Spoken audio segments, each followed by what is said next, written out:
Mais en une phrase, comment la région peut-elle se substituer à la compétence des EPCI sur l'immobilier d'entreprise? Monsieur le Président, sur cette affaire-là, pour le moment, l'état des lieux, c'est que vous n'intervenez que sur les territoires dits vulnérables. Oui, pas les territoires riches. Et donc nous proposons une généralisation de ce soutien pour deux raisons.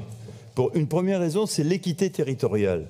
En effet, la viabilisation des zones d'activité économique, que ce soit la desserte routière, l'anticipation des réseaux de fluides, la couverture fibre, elle a un coût identique dans toutes les zones d'activité économique. Et par contre, le revente de foncier aux entreprises, alors là, c'est une autre histoire. Quelque part en Corrèze, en Creuse, en Lot-et-Garonne, c'est 30 € du mètre carré. Et sur le littoral aquitain, on est entre 110 et 150 € du mètre carré. Et donc, il y a là une inéquité majeure.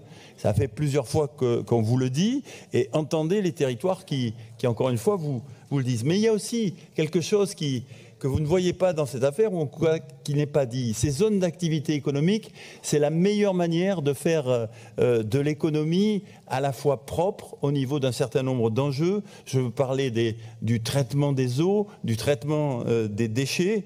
Et donc, vous n'arriverez pas à rapprocher à la fois développement économique et enjeux néo-terrain si vous n'avez pas un parti pris actif dans l'élaboration et le maillage du territoire de Nouvelle-Aquitaine, de ces zones d'activité économique de nouvelle génération. Donc pour ces deux raisons, effectivement, nous vous proposons de faire marcher ensemble développement économique et développement durable, de faire marcher ensemble SR2I et équité territoriale et développement durable. Et nous vous proposons donc d'élargir cette participation de la région à l'immobilier et au foncier d'entreprise. Alors, je vous